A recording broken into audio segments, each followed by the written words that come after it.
تیری لاش کچھ دیر پڑی رہے گی تو پرندے تیرے سر پہ آ کے بیٹھیں گے، یہ تعبیر ہے۔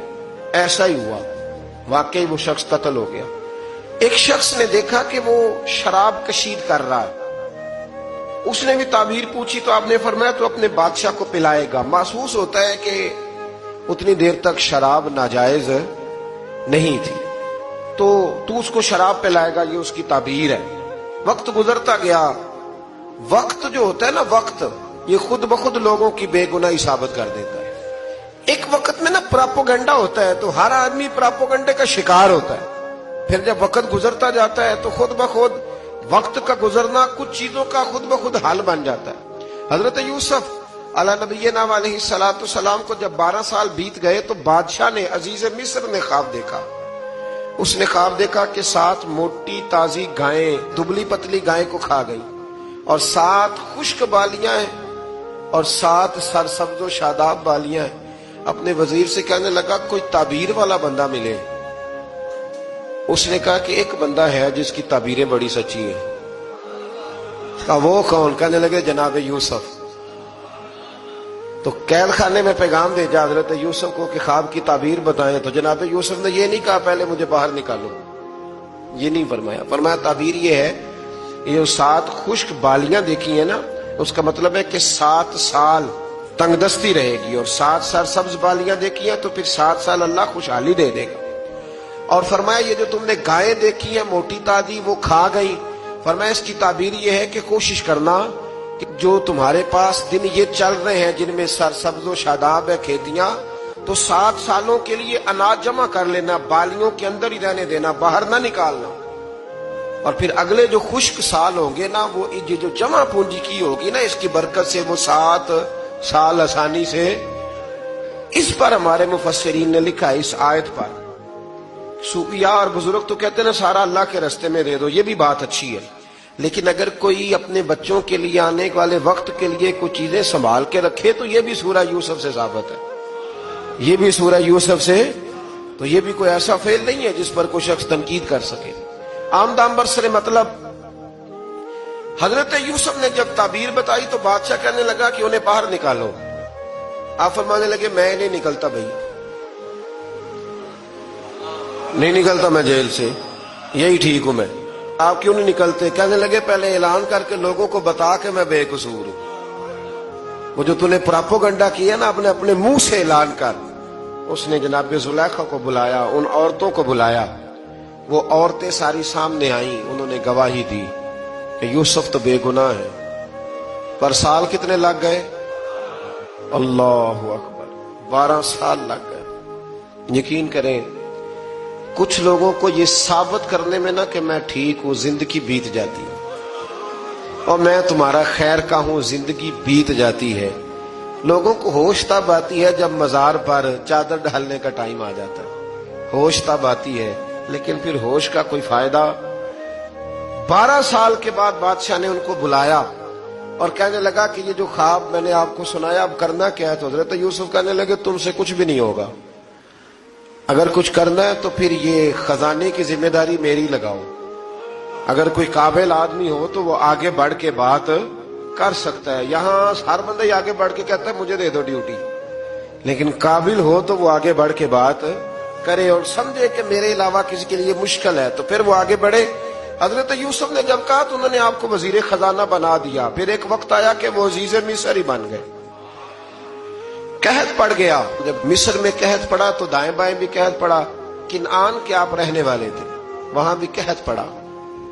حضرت یعقوب بیٹے کی یاد میں رو رو کے تو آنکھوں کی بینائی چلی گئی۔ اور یارو باپ بھی بڑا ہی پیار کرتا ہے، بڑا ہی پیار کرتا ہے، بڑا ہی۔ پتہ ہے باقی تمہیں تحفے دیتے ہیں، باقی تم سے محبت کرتے ہیں، تو باپ تو بیٹے کو اپنی جوانی دے دیتا ہے، اپنی جوانی اپنے بیٹے کے نام کر دیتا ہے۔ باپ بھی بڑا ہی پیار کرتا ہے۔ سنگیو کوئی نہیں تول سکتا، بچے ایسے گھوم رہے ہوتے ہیں نا ابا جی کے سامنے تو ان کا اٹھنا بیٹھنا چلنا ہی بڑا پیارا لگتا ہے، کا آنا جانا ہی بڑا پیارا لگتا ہے۔ باپ کا تو قد روز اونچا ہوتا ہے کہ اللہ نے مجھے لال عطا فرمائے۔ حضرت یعقوب کی آنکھوں کی بینائی چلی گئی رو رو کے۔ بھائی حضرت یوسف کے جب قحط پڑا تو انہیں پتا چلا کہ ایک واحد شہر مصر ہے جہاں گندم سٹاک ہے، کیونکہ حضرت یوسف کو پتا تھا خواب بادشاہ دیکھ چکا تھا تو آپ نے مال 7 سالوں کے لیے جمع کر لیا. اب بھائی آئے، اللہ اکبر، دشمن سامنے نظر آئے، مخالف حاسد، تو پھر انسان ٹھہرا رہے اور انسان کمزور نہ ہو، طاقتور ہو، اتنا طاقتور ہو کہ حکمران ہی بن گیا ہو. ذرا نبیوں کے حوصلے بھی دیکھنا، پیغمبروں کے حوصلے بھی دیکھنا. بھائی آئے، کہا گندم چاہیے، تو جناب یوسف نے اوہو پانیاں جیا ساکھ نہیں کوئی جی وچ خار نہ ہوئے. ہاں، اور میاں صاحب فرمایا کرتے تھے پائی پائیاں دیاں باواں ہوندے تے پائی پائیاں دے ویری. بھائی جیسے ہی داخل ہوئے تو جناب یوسف کی آنکھیں بھر آئیں، رو پڑے. او میرے بھائی آ گیا، رو پڑے. وزیر مشیر دائیں بائیں دیکھتے ہیں کہ حضرت یوسف کو کیا ہوا، رو پڑے اور بھر بھر کے گندم دی. اس کو اشارے کرتے چل تھوڑی اور ڈال دے، چل تھوڑی اور ڈال دے. جب بھائیوں کو دے چکے تو پھر فرمانے لگے کہ شاید اس سے گزارا نہ ہو، ضرورت پڑی تو دوبارہ بھی آ جانا. اپنی قوم کو طرز دے رہے تھوڑا تھوڑا کھاؤ، ان بھائیوں کو کہتے ہیں ضرورت پڑی نا آ جانا دوبارہ. اور کہنے لگے تمہارا ایک اور بھائی بھی ہے. کہاں ہے؟ بنیامین نام ہے. فرمایا ہو سکے تو اسے بھی لے آنا. بھائی پیسے لے کے آئے تھے گندم لینے کے لیے، اور جب واپس جانے لگے تو حضرت یوسف نے ان کی رقم دوبارہ رکھ دی، وہ دوبارہ ان کی بوریوں میں رکھ دی. گھر جا کے انہوں نے کھولی تو گندم بھی تھی اور پیسے بھی تھے. اب بھائیوں سے پیسے تھوڑی وصول کرنے. جا کے اپنے والد سے کہنے لگے ابا بادشاہ بڑے دیکھے ہیں پر اس میں کوئی خوشبو دیکھی. تو اس نے کہا ہے کہ اپنے دوسرے بھائی کو بھی لے کے آنا، تو بنیامین کو لے جائیں. حضرت یعقوب فرمانے لگے پہلے بھی تم پہ بھروسہ کر چکا ہوں، بار بار نہیں کروں گا، یوسف گوا چکا ہوں. پوتے بول پڑے، کہنے لگے دادا جی آپ تو ہر وقت یوسف یوسف ہی کرتے رہتے. انہوں نے ضد کی، اصرار کیا، تو جناب بنیامین کو ساتھ وعدہ لے کے، عہد لے کے، قسم لے کے بھیج دیا حضرت یعقوب نے. جناب بنیامین بھی پہنچے مصر میں. یہ دونوں ایک ماں سے تھے، سگے دونوں تھے. حضرت یوسف نے جناب بنیامین کو دیکھا تو اپنے ساتھ بٹھا لیا اور ذرا باتیں باتیں کر کے نا ادھر بیٹھ جاؤ، ادھر بیٹھ جاؤ. اچھا نہیں ہے جگہ، آپ ادھر آ جاؤ میرے ساتھ بیٹھ جاؤ. بھائی تھا نا سگا، اچھا چلو ٹھیک ہے آپ ادھر آ جاؤ. بھائی کو ساتھ بٹھا لیا. ابھی جب چیزیں دینے لگے تو کان میں کہنے لگے، وہ پریشان تھے نا حضرت بنیامین کی یہ بندہ کیا کر رہا ہے، تو کان میں کہنے لگے میں بھائی ہوں تیرا، میں یوسف ہوں. تو اس طرح کہا یار تھوڑے دن میرے پاس رہ نہیں جاتا. حضرت بنیامین کہنے لگے رہ جاتا ہوں. رہ گئے جناب بنیامین. اب کہا نہیں میں نہیں بھیجوں گا. کچھ لوگوں نے یہ لکھا ہے کہ حضرت بنیامین کے جو بوری تھی اس کے اندر انہوں نے تھیلے کے اندر شاہی پیالہ رکھ دیا اور فرمایا اس کو ہم نہیں جانے دیں گے ہمارا پیالہ. کیسے؟ یہ نہیں کہا کہ یہ چور ہے، کہا پیالہ کیسے آیا اس کے تھیلے پہ، لہذا یہ ابھی ہم رہے گا ہمارے پاس، دیکھیں گے. وہ باقی چلے گئے. تو یہودا کہنے لگا کہ میں نہیں جاتا، میں یہیں ٹھہروں گا، اس لیے کہ میں باپ کو کیا بتاؤں گا کہ پہلے بھی میں کرتا میں ہی لے کے گیا تھا یوسف کا، اب میں کیا بتاؤں گا. واپس گئے اور جا کے بتایا کہ جناب بنیامین کو انہوں نے رکھ لیا ہے، معاملہ بن گیا ہے. وہ کہتے ہیں کیسے پیالہ آیا ہے، شاہی پیالہ.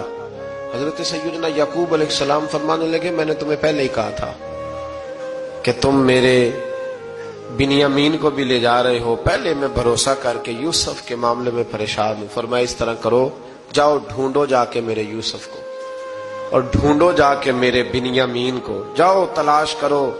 اللہ اکبر. بھائی دوبارہ آئے، گندم بھی ختم ہو گئی تھی. آتے ہی کہا کہ اے عزیز مصر بڑی بری حالت ہے، ہم بڑے پریشان ہیں، ہمارے باپ کی رو رو کے آنکھیں چلی گئی ہیں، مہربانی کرو کچھ گندم بھی دے دو اور اس طرح کرو کہ ہمارا بھائی بھی ہمیں واپس کر دو تاکہ ہم اسے لے جائیں اور ہمارے والد گرامی کی آنکھیں ٹھنڈی ہوں. حضرت یوسف علی نبینا علیہ الصلوۃ والسلام ان کی باتیں بھی سننے لگے اور غور سے ان کے چہرے بھی دیکھنے لگے، غور سے. تو جب انہوں نے حضرت یوسف علیہ السلام کی طرف غور سے دیکھا تو حضرت یوسف کہنے لگے مجھے پہچانتے ہو؟